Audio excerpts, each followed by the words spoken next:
Hello, I'm Jose from Costa Rica, Central America, and I'm really happy to be here with you. And today I'm not going to talk about the technical or methodological aspects of the project, and instead of it, I would like to share a couple of experiences that really had marked deeply my path. I grew up in a really beautiful place called Guanacaste, and I had like the most amazing childhood you can ever imagine. I grew up riding my horses after classes every day, playing with my horse, with my dogs, riding the tractors. We used to have a house in a really beautiful beach called Tamarindo, and we had boat and skiing and fishing. I was the president of the school in the elementary school, so it was as good as it gets. But then, as it usually happens, the circumstances changed, and El Fenómeno El Niño came, and it stopped raining for 2 entire years, and it really hurted our farm, and our financial situation suffered a setback, really tough, all of a sudden. So I sent to the capital to study the high school. My parents came with me, and all the things that I used to love and that made me really happy were gone suddenly. And I was enrolled in a very big high school, and the thing is that my role in it has changed very dramatically, because I passed from being like the president and have this huge structure of security, love, and support, to becoming, you know, a not so savvy kid and a little bit anguished and confused. And I was aware of the tensions that were going in my house and everything. So my grades were less than great, and when I made it to the 4th year of secondary, due to bad conduct, I was invited to found another high school. I was expelled, and pretty much they almost had me convinced that I was not going to accomplish absolutely anything in my life, and I was destined to fail. And you know, on the inside, I was really aware that I was not a bad kid. I didn't have a bad heart, or, you know, and I knew that I was smart. But, you know, honestly, I was almost desperate to have, instead of being judged and punished, to have someone that really, you know, take the time to help me out, figure out how to help to deal with the difficulties that I was going through at the moment. And after some complications, I ended up getting accepted in CEI, Centro de Educación Interactiva, by Doña Isabel, which is following now through internet in Costa Rica. And well, when I get there, it was a really cool high school. Differently, they sit down, they listen to you, they talk to you, and I was surrounded with lots of other little angels that had been invited to find new high schools as well, from all the regular good quality high schools. So, you know, they offered me like this fresh start, this opportunity, and they, you know, helped me out to understand like my difficulties, and all of a sudden my grades started, you know, doing great.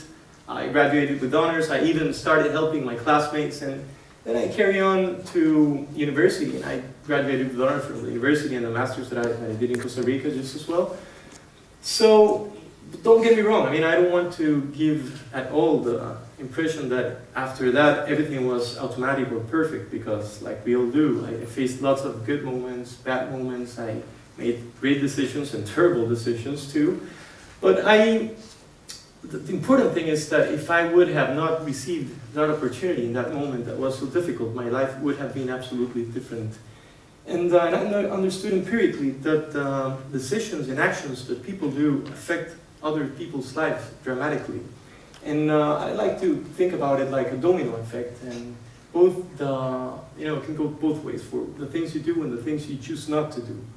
Both of them have an incredibly important effect. So when I started studying in the university, I became increasingly aware of lots of social problems that were happening in my society and in my region. And something that really struck me was the terrible indifference surrounding those problems, as if the people suffering and all the difficulties that lots of different, you know, kids and people were going through were not important enough for us to care or to do something about it.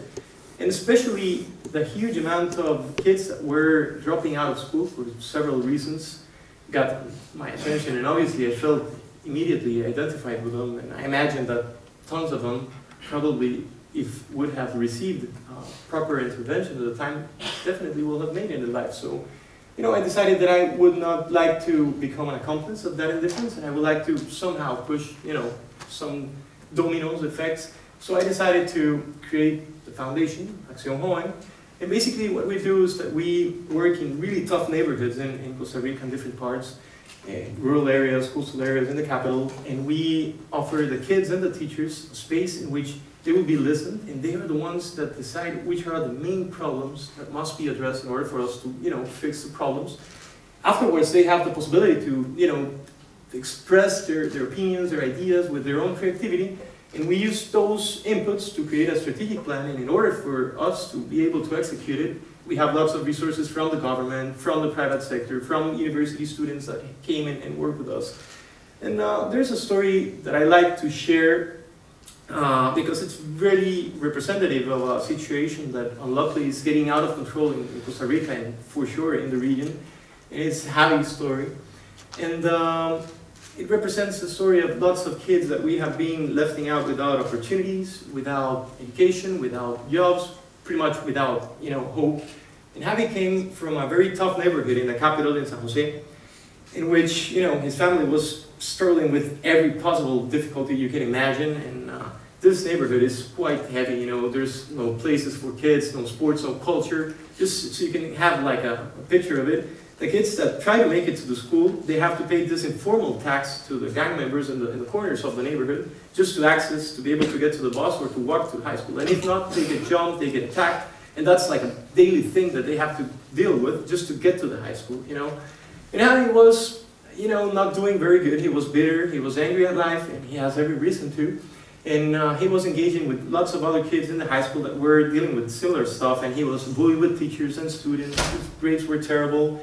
And he was like really close to being expelled and become one of the, how we call them in Latin America, ni estudia ni trabaja, is someone that is not studying or working, which in Costa Rica we already have like 350,000 kids of them. And probably if you follow the logic of this, it's kind of easy to predict what is going to happen, And if you analyze some of the profiles of the kids that end up becoming gang members in our region, which is a terrible problem, you can see, violence, poverty, dysfunctional families, school dropping out. And in my opinion, after, what I've passed through and what I've seen directly, is that I think that the most important risk factor is our huge indifference towards the type of life that we are forcing these kids to live every day. That's the real risk factor, right? And it's not like there's just a few of them, it's a massive problem right now. But the good thing is that, we have Javi attending the workshops, and when I first saw the guy, I thought like, dude, he's gonna jump us. I was like really worried, he was a tough cookie. And we were stoked about how fast and how clever he was in his mind. And immediately he started like picking up strategical things, and he expressed like, all right, if you want to have like the students feeling more comfortable in here, you definitely have to repair, the infrastructure and make it more friendly environment. So he suggested that we should repair the gymnasium, the gym, and afterwards try to come up with, sports or cultures or whatever. And we asked Doña Rocibel, the principal, and she was okay with it. And we asked support for a couple of, local companies that were surrounding the neighborhood, and they provided with paint and cement and other stuff. And Javi, he arranged it. I don't know if he was menacing, probably the other kids to help him do the painting after, after class and on weekends, and the teachers were supportive too, and some parents. So he ended up, repairing the whole gym, and afterwards it was super cool. We had like soccer tournaments, a marching band were rehearsing over there, dance clubs, all sorts of activities. And Javi started slowly. It was not something that happened, from one day to another, pushing his own domino effects, and he managed to get his little kid brothers out of the gangs in which they were already involved and forced them to get into the school. And he's now someone that the kids look up to, and he's going to be, he graduated, he also managed to receive a job in Pozuelo, which is a local company, and now he's waiting for their degree, and he's going to start studying electronic engineering with a scholarship in Latina, which is great. And, well, just so you can... Ayudar a otras personas, porque a mí me han dado muchas oportunidades y me han ayudado. Un día alguien llegó y me dijo que podía lograrlo. Y la verdad me inspiró y ahora mi idea es hacerlo yo, como me inspiraron para hacer algo algún día, yo también quiero inspirar a otros, ayudarles como me ayudaron, porque es muy importante. Si yo ayudara a 2 personas y esas 2 personas lograran ayudar a otras 2, ya serían 4 personas más y se iría cambiando un poco este mundo. Sería como una forma de aportar mi granito de arena a cambiar la sociedad que estamos obligados a soportar por el momento. Something really funny, and this is payback time. The same educational system that kicked my ass and almost had me convinced that I was worth nothing and I was destined to fail, last year handed it by the Ministry of Education. This is the most prestigious and important recognition that the government can give an organization in its declaration of public national interest, which is amazing. And to me, it's really incredible that, thanks to Doña Isa, that at a very critical moment in my path, she decided to push that domino effect and, cared about someone else. And she would not imagine that I will be at the LSE having, the second master's and really trying to expand this project to Central America. And luckily, we'll manage to ignite lots of other domino effects. I understood, that this is something that is not just focused on the education topic that I have been talking in this moment, because this is what I have been doing for the past 5 years. But I think that if you come to analyze, this is something that you can do in every sector of society, in the way we live. And I guess that my main message, and this is something that I have lived and that I have saw directly so many times, is that we should be very, very aware of the destructive effects indifference have in every sector of our society, and never underestimate the constructive and wonderful power there is in caring and doing things for others. Thanks.